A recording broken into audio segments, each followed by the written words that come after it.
घरासाठी लढा, सत्ताधाऱ्यांच्या मनाची परीक्षा अशी घोषणा देत चिरागनगर येथील आदिवासी समाजाने काल ठाणे जिल्हाधिकारी कार्यालयावर जोरदार मोर्चा काढला। या मोर्चामागील कारण अत्यंत वेदनादायी आहे।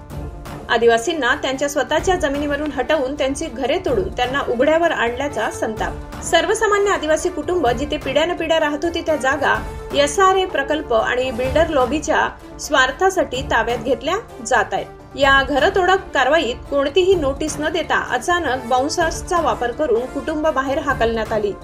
इतके दिवस आम्ही 3 दिवस झाले आम्ही काही खात नाहीयेत। आमची सगळे सामान त्यांनी फेकून दिली आहेत। आज ते एक दुकान होतं उघडं, त्याच्यातून आम्ही सगळं खायचं बिस्किट वगैरे खात होतो। आज त्यांनी सांगून ते दुकानं पण बंद करून टाकलेले आहेत। त्यांना सांगितलं की दुकानं उघडायची नाही म्हणून तुम्ही। मग आम्ही अन्न पाणी कुठून करायचं? आमच्या मुलांना कुठे आम्ही द्यायचं?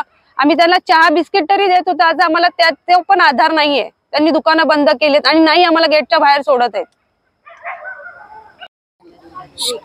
दुकानं वगैरे बंद केली, सगळे दवाखाने बंद केले। आम्ही आजारी पेशंट जाणार कुठे? गेटच्या बाहेर सोडत नाही, गेटच्या बाहेर घेत आतमध्ये घेत नाही। मी स्वप्ना, आम्ही चिरागनगर मध्ये राहतो। जवळजवळ 3-4 दिवसापासून आमच्यावर खूप अन्याय होत आहे आदिवासी बांधवांवर चिरागनगरच्या। काल आमचा मोर्चाही होता, त्याबद्दल कलेक्टर साहेबांसाठी त्यांच्या ऑफिसला आमचे ठाणे जिल्ह्यातले सगळे आदिवासी बांधव आमच्या मदतीला आले होते। तर कलेक्टर साहेबांनी आमचं निवेदन सुद्धा स्वीकारलं। निवेदन स्वीकारलं याचा अर्थ की त्यांनी ते फेटाळलं नाही, आम्हाला वेळ दिला त्याच्याबद्दल उत्तर देण्यासाठी। तर ते उत्तर भेटेपर्यंत आम्ही जिथे आमची जमीन आहे, राहती जमीन आहे, तिथे येऊन राहत होतो। कारण इतकंच की ऊन होतं, उन्हामुळे आम्ही तिथे प्लास्टिक लावले। त्यानंतर जे पोलीस प्रशासन तिथे यायला लागले, बिल्डरची माणसं यायला लागली, बॉम्बसर यायला लागले। तिथून आम्हाला जो त्रास दिला गेला तो संध्याकाळपर्यंत कोणी कार्यकर्ताही आले की सरळ चेक घेऊन आले की तुम्ही चेक मागितले। चेकचा प्रश्नच नाहीये ना, चेकच आम्हाला हवा असता तर काल आम्ही इतका मोठा मोर्चा का काढला असता? अक्षरशः आमची मुलं रस्त्यावरती आहेत, लहान लहान बाळांची परीक्षा चालू आहेत, त्यांच्याकडे बुक्स नाहीयेत, युनिफॉर्म नाहीये। ते जर नापास झाले तर त्यांचे जबाबदार कोण आहे? त्यांचे 1-1 वर्ष फुकट जाणार आहे। त्यानंतर आमची एक मुलगी आहे, ती आता ऍडमिट आहे हॉस्पिटलमध्ये। तिला अक्षरशः हाफ बॉडी पॅरालाइज झाला आहे। सगळे बॉम्बसर तिच्या अंगावरती गेट घेऊन आले होते। ते फक्त इतकीच रिक्वेस्ट करत होते की ह्या मुलांची जी पुस्तकं आहेत घरांमध्ये ती तेवढी आम्हाला काढून द्या, इतकीच रिक्वेस्ट होती त्यांची। तर आम्ही काय करायचं? आमच्यावर इतका मोठा अन्याय होत आहे। मोठे मोठे आपले मुख्यमंत्री आहेत, इथलेच खासदार वगैरे आहेत, का त्यांना हा अन्याय दिसत नाही आमच्यावरती? आम्ही काही मागतोय का? आम्ही काही घेतलंय का?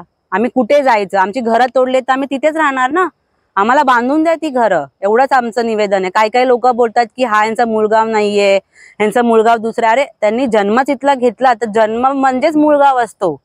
आमचा जन्मच या ठिकाणी झाला, कुठे आमचं दुसरं गावच नाहीये, हेच आमचं गाव आहे। हेच आणि ज्यांचं म्हणणं आहे की हे प्रोजेक्ट त्यांना राबवायचं नाहीये, तर हे प्रोजेक्टचा आमचा आधीपासून विरोध नाहीये। जवळजवळ 99% जागा इथे रिकामी आहे। तिथे हमखास जी लोक गेली आहे त्यांना बिल्डर घर देऊ शकतो आणि आमच्या 10% त्यांचं काही होणार नाही। आमचं एवढंच म्हणणं आहे की आम्हाला SRA नको आहे, आम्हाला आमच्या हक्काची जी जमीन आहे तिथे आमचं घर जसं होतं तसंच पाहिजे। हेच आमची मागणी आहे कलेक्टर साहेबांकडे पण। हा, कुठेही द्या आम्हाला, ह्या म्हणजे ह्या पट्ट्यामध्ये कुठेही द्या। आम्ही कुठल्याही लोकांना त्रास नाही देत, उलट आम्ही बोलतो की तुम्ही त्या लोकांना पहिला घर बांधून द्या। हेही लोकांना त्यांना असं वाटतंय की आम्ही जे गेलेत त्यांच्या विरोधात भडकवतायत ते लोकांना की हे नाही गेले तर तुम्हाला घर मिळणार नाही। का नाही मिळणार? मग ही 99% जागा तुम्ही काय करणार? आम्ही तर पार तिकडे आहे जिथे LNT प्रोजेक्ट लागतो, जिथे आमची जागा आहे तिथे LNT प्रोजेक्ट आहे, SRA पण नाहीये। मग काय SRA त्यांना घर नाही देऊ शकत? आमच्या घरांची काय अडचण आहे हे मी म्हणते। आणि कलेक्टर साहेबांना एवढंच निवेदन आहे की जे तुम्ही काल आमचं निवेदन एक्सेप्ट केले ते आम्हाला प्लीज लेखी द्या, नाहीतर आम्हाला असंच रस्त्यावर राहावं लागणार आहे। आणि ते सरळ म्हटलेत की जर हे ट्रक आम्ही बाहेर काढले तर तुम्हाला गेटच्या आत येऊन देणार नाही, मग आम्हाला रस्त्यावर राहायला लागेल किंवा कलेक्टर ऑफिसच्या बाहेर राहावं लागेल। ही शेवटची आमची परिस्थिती असणार आहे। चॅनल सबस्क्राइब करा, बेल आयकॉनचे बटन दाबा, सोबत शेअर करायला विसरू नका।